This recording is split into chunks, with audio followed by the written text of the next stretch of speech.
There's so much to do in Cody, Wyoming. This morning, we kind of get to do one of my favorite, just to go out and ride. Trail riding here at Monster Lake Ranch. They have trail riding, fishing, even shooting out here. But we're gonna go get to see a lot more stuff around the Cody, Wyoming area. Come on.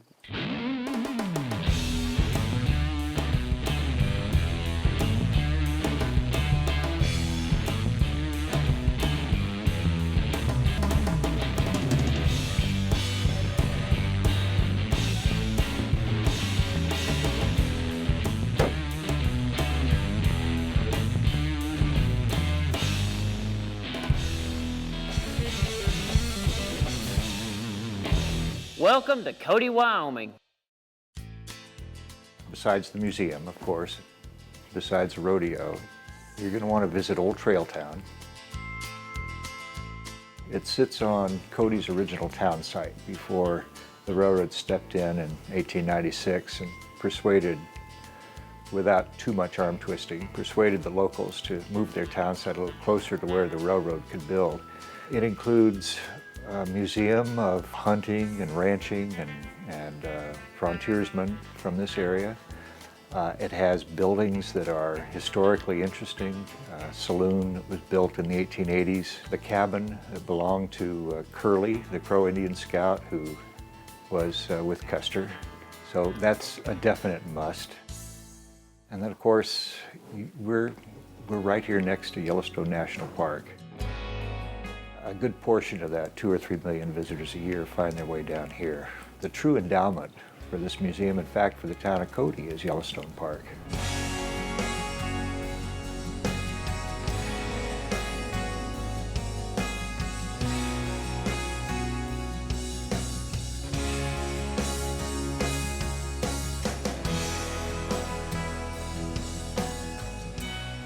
Yellowstone Park is our first national park, established in 1872. It wasn't really protected by Congress until the Army in the 1890s was given the task of patrolling the park. But still, it was a wonderland. It was publicized as a place of not only great natural beauty and wildness, but because, of course, of its weird thermal features, the geysers, the mud pots, and all that weird stuff that has made it a mystery land for so long. In 1883, the President of the United States, the first president to visit Yellowstone, was President Chester Arthur, who joined a military group led by General Sheridan himself, who was Chief General of the Army at the time. And that led to links with the Northern Pacific Railroad. There were still no towns around, and Buffalo Bill certainly had it in mind when he established this town site in 1896 that it would become a gateway to Yellowstone Park. In fact, on his very first pack trip here, he went off for a couple of days on his own, on his horse, and came back and said that he thought that what we now know as Sylvan Pass was probably the best route into the park. And that east entrance to the park became a popular way in, beginning in the late 1890s.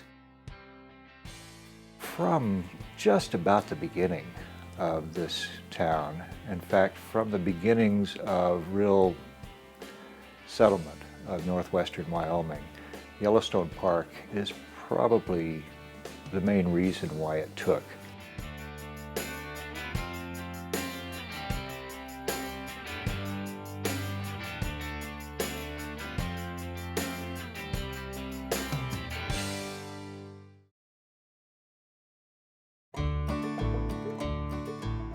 Cody, Wyoming, this is my home. I grew up on a ranch west of Cody. It's the best place to go to Yellowstone from, the most scenic 52 miles in America. My grandfather came to this country in about 1896. He ended up trapping and hunting for the railroad, and he found a partner by the name of Ned Frost, and the two of them formed the Frost and Richard Ranch, providing starting in about 1906, trips to Yellowstone Park by wagon horseback on a 16-day trip to Yellowstone. Growing up here, my grandfather made it a point to take me to Yellowstone starting at the age of 10. He started educating me as a young man in hunting, fishing, trapping, tracking, and understanding animals and birds. And I didn't understand why, except it was just part of my growing up on a ranch. And it gave me a good background for my whole future. When I finished college, I went to Yellowstone with my dad, who was a commercial photographer and publisher of a newspaper, and met with the superintendent. They were talking business, and the superintendent looked over his glasses at me and he says, "Can you ride a horse?" And I said, "Yes." He says, "How would you like to be a park ranger?" He said, "I want a horse ranger in Yellowstone. And I want basically to have that ranger meet the public, ride the front country, which is the campgrounds and the areas where the public is, and visit with the public and answer their questions, help them enjoy Yellowstone." And I looked at him and said, "I think I can do that." He said, "You're hired." He said, "I want you to go to the Buffalo Ranch in the Lamar Valley, and I want you to pick out 3 horses for you to ride." So we drove about 35 miles over to the Lamar Buffalo Ranch. And the cowboy he was about 70 years old, could hardly walk. And he handed me a rope. He says, "Pick out whatever horse you want." And he was a crusty old rascal.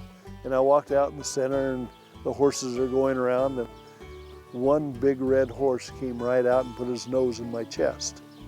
And I put the loop of my lariat over his head. And I said, "I'll take this one." And the cowboy got all upset and he says, "You can't take that horse. He's a killer horse. He's bucked every ranger and everyone else off. He's going to the glue factory." I said, "Call the superintendent. I want him." He says, "You've got him." So that's how I got a job as the first horse ranger in Yellowstone Park, and reported to duty, and I started writing my own job description. It was the best job that anyone could ever ask for. I did backcountry trails, checking them after the trail crews cleared them. But meeting the public, visiting with them, hearing them tell me their excitement of the animals they saw, the wildlife, the beauty. And there wasn't a day went by that I didn't enjoy fully the horse, the people, and the country I lived in. I looked at that horse as somebody I talked to, I shared with. He understood me, I understood him, and that horse never let me down. We swam the Yellowstone River twice. I got wet, he didn't like it, and we didn't swim it again. When we were in the backcountry, I'd turn him loose, I didn't hobble him. He was there at the cabin door every morning waiting for me to come out. And when a bear would come in around the place, he would lay his ears back and chase the bear out. He was the last Morgan stallion the Park Service owned. Brought a lot of happiness to my life.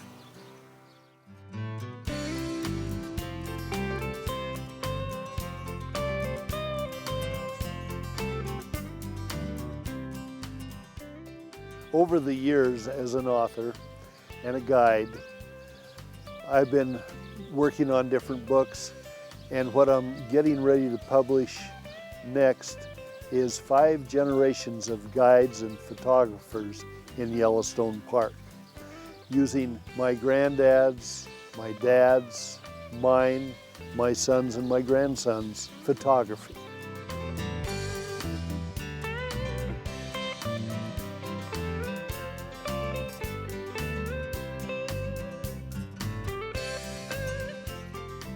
Being a ranger in Yellowstone, meeting people, sharing with them their experiences was very important.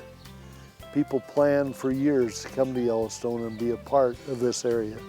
And everybody has their own thing to do in Yellowstone. There's 2.2 million acres of land, and the public only uses about 2% of it. and there's 1,200 miles of hiking trails. And very few people hike more than a mile from the trail. There's wildlife abound, and I can always find bear, elk, bison, wolves. Sometimes you have to get up early to see them, because the wolves hunt early in the morning and they hunt in the evening. Trout fishing is good, but everybody wants to do their thing. Yellowstone provides me with a new experience every time I go, and I've been going since I was a little kid. Thinking back over my favorite times in Yellowstone, whether it was when I was a ranger or since, because they're all favorite times. I think as a horse ranger, walking through a campground, visiting with guests that run out and tell me about their bear experience of the black bears tipping over the garbage cans, and they got away with something, and we just didn't expect that, they'd say. And I'd say, well, it's all right, but you have to lock things up in your car. But every day was a new experience, and to tell you, one was more special than another. But the people, every person that comes to Yellowstone has the attitude, I'm here to have a nice time, to enjoy the beauty, and they're going to take those memories home, and I hope that I added to that memory, because they added to mine.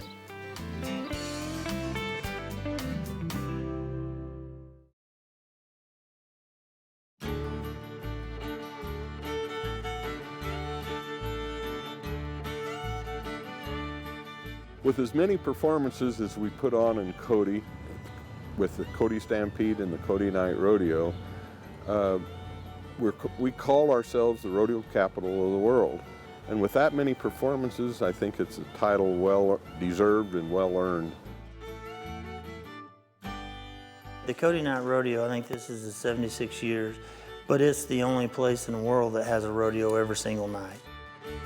Without the joint effort of the Cody Stampede Board and the stock contractor and producer, it couldn't happen. It takes cooperation from everybody to put it on that many nights a year.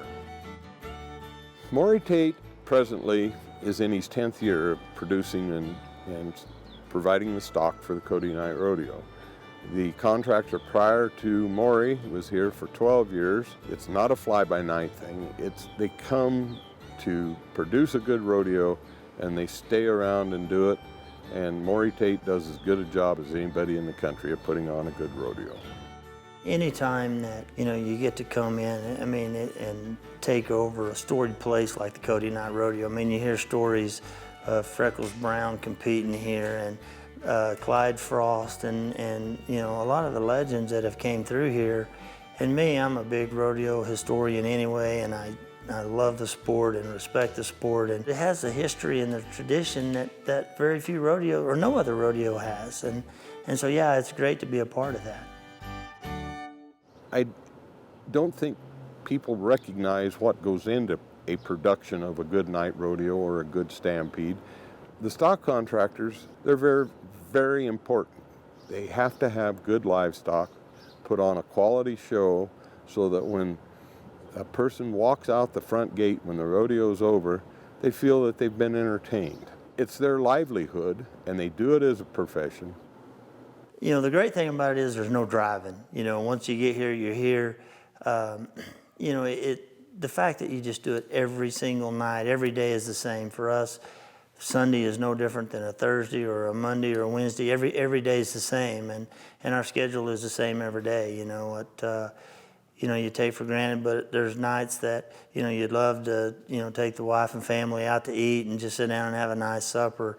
All that's gone. Every night at 7 o'clock, we have to be here. But then again, where else can you go and do what you love to do and be around the people that you love to be around? And every night when you go out there and it's a beautiful night and the stands are full, and, you just tell you, where would you rather be, than right here?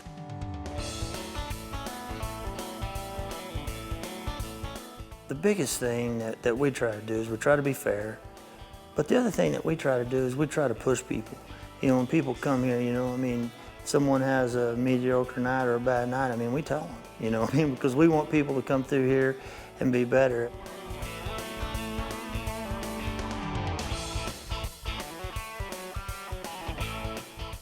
You see kids, you know, go and progress and do good. I mean, I won't lie to you, you know, Dusty Tuckness and Justin Rumford, you know, seeing them win Bullfighter of the Year and Clown of the Year and knowing that they got their start here, you know, and, you know, that's a great feeling, you know, to see people do that. Ken and AC, I mean, the list goes on and on. The biggest thing is success breeds success. And we've had a lot of people come through here and be successful. So other kids that are wanting to be successful, this is where they want to come, you know. I mean, we've been very blessed with the announcers that we've had over the years, the clowns, the funny men, the bullfighters, the contestants as well. And anytime you have people that come through here and go on and be successful, you know, they send other kids here that want to be successful. And like I said, you know, success breeds success.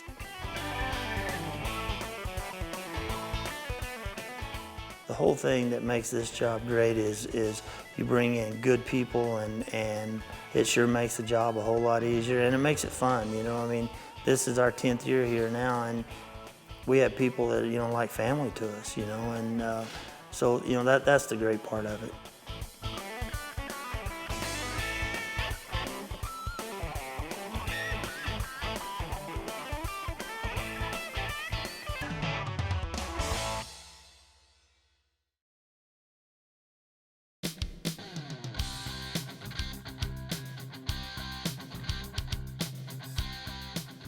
Well, this time I would ask you all to please rise. My name is Ty Miller. I'm 17 years old from Newville, Pennsylvania, and I'm here announcing the Cody Nite Rodeo. Folks, at this time, please help me welcome to the Cody Nite Rodeo, the crew from the RFD-TV television show, The Ride with Cord McCoy. Please mount and welcome Cody McCoy and the amazing race TV auto rider. Let us hear you. I got started, you know, just playing around in my room on the karaoke machine, you know, and it just led from there. I'd be playing around at a rodeo, announcing for somebody, you know, when they were roping the dummy, and, you know, they said, you know, man, you got to start announcing rodeos. 74 points on the ride. What do you think? One more time, play them all tonight. I've been announcing since January of 2014. I did like 5 rodeos before I came out here. My parents, you know, my dad was all for it, you know, wanting me to go and get the opportunity and get the experience. And, you know, my mom was wanting me to go, but then again, you know, she was kind of, you know, a little iffy about it and just kind of, you know, they were supporting me along the way. I'm blessed to have this opportunity to be able to announce this rodeo. You know, I thank Maury Tate every chance I get. And, you know, if it wasn't for Greg Simas, pro rodeo announcer, for getting me started announcing and getting me this job, you know, I wouldn't be here. So I'm very blessed for the opportunity. My first night announcing here at the Cody Nite Rodeo was pretty cool. You know, the nerves were obviously getting to me. It was a rough performance, but, you know, I got through it, and I felt like each night kept getting a little easier and easier. And, you know, tonight I'm just gonna do my thing, and it don't really bother me as much as what it did. I think I've done about anywhere from 20 or 25 purses, something like that. I don't even know if it was that much, but in around there. And, you know, there's a lot of tourists coming through here, and it's a pretty cool deal to get to kind of show them what rodeo's all about. Teamwork is huge, you know, with being an announcer, and, you know, with your score man, your scoreboard man, and your clown. You know, we meet before the rodeo sometimes and talk about what acts he's gonna do, and my sound man's a huge, big part of it. I feel like I have a huge responsibility, you know. I mean, everything's kind of coming down on me, and, you know, I am kind of representing everybody in the sport of rodeo, not just here, but, you know, all across the country. And, you know, it feels good to be able to represent, you know, the cowboy to everybody. Bargain shoe number 7, he says outside, come on. Doing this, you know, I kind of had to give up a lot of things on my part, you know, with my rodeo schedule, and just being able to have my free time during the summer and stuff. And it's kind of, you know, this is kind of my time to put the work and time into it to get something out of it. So I'm really trying to work hard now and hopefully have that future, you know, and get something really great out of it. Good Lord, that young man deserves it. What do you say one more time? Cody, Wyoming, let him hear you. Come on.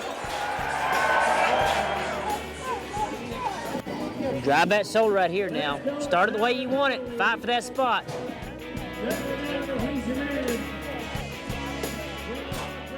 Drive that shoulder. Start right here. All the way. Get around. Go ahead. Get back over there. Go ahead. Go